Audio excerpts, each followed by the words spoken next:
চট্টগ্রাম কৌশল ও প্রযুক্তি বিশ্ববিদ্যালয়ে ভর্তি পরীক্ষা 2025-26 শিক্ষাবর্ষে ভর্তি পরীক্ষায় অংশগ্রহণ শিক্ষার্থীরা যে সকল শিক্ষার্থী মেধাক্রম থেকে এখনও সাবজেক্ট পাওনি তাদের চতুর্থ পর্যায়ে ভর্তি কার্যক্রম সম্পন্ন হওয়ার পরে পঞ্চম পর্যায়ে ভর্তি বিজ্ঞপ্তি প্রকাশ করা হয়েছে। অর্থাৎ কত মেধাক্রম থেকে কত মেধাক্রম পর্যন্ত ভর্তি প্রক্রিয়া শুরু হবে বা অনুষ্ঠিত হবে সেই নিয়ে বিজ্ঞপ্তি প্রকাশ করা হয়েছে চট্টগ্রাম প্রকৌশল ও প্রযুক্তি বিশ্ববিদ্যালয়। শিক্ষার্থী বন্ধুরা, ফার্স্ট অফ অল এখানে যে সকল শিক্ষার্থী ইঞ্জিনিয়ারিং বিভাগ সময় নগর ও পরিকল্পনা বিভাগে যারা 21 থেকে 24-এর মধ্যে তোমরা যারা রয়েছো তোমাদের আগামী 16 তারিখে উপস্থিত থাকতে বলা হয়েছে সকাল 9:30 থেকে 1টা পর্যন্ত।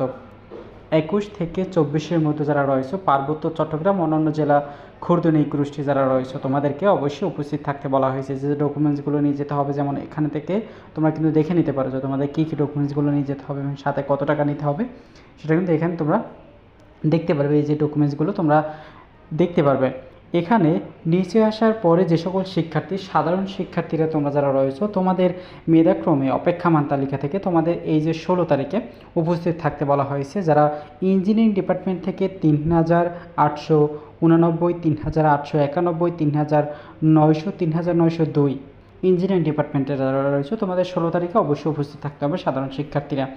আর আর্কিটেকচার ডিপার্টমেন্টের সাধারণ শিক্ষার্থীরা তোমরা যারা রয়েছে তোমাদের এখানে 133 যিনি রয়েছে তোমাদেরকে ভর্তি কার্যক্রম দিন 16 তারিখে অবশ্যই উপস্থিত থাকতে বলা হয়েছে। এই যে দেখো, উপযুক্ত মেধাভুক্ত প্রার্থীদের আগামী 16/6/2026 তারিখের মধ্যে ভর্তি ফি জমা প্রদানপূর্বক ভর্তি কার্যক্রম সম্পন্ন করার জন্য নির্দেশ প্রদান করা হচ্ছে।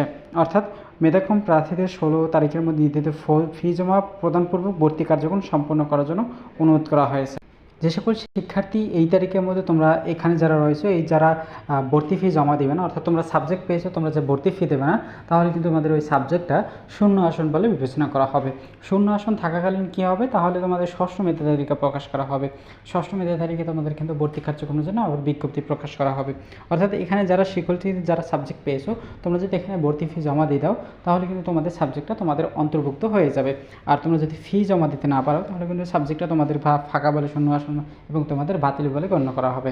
অতএব তোমাদের চট্টগ্রাম প্রকৌশল ও প্রযুক্তি বিশ্ববিদ্যালয় ভর্তি কার্যক্রমের সর্বশেষ আপডেট, পরবর্তী আপডেট পেতে এই চ্যানেলের সাথেই থাকো।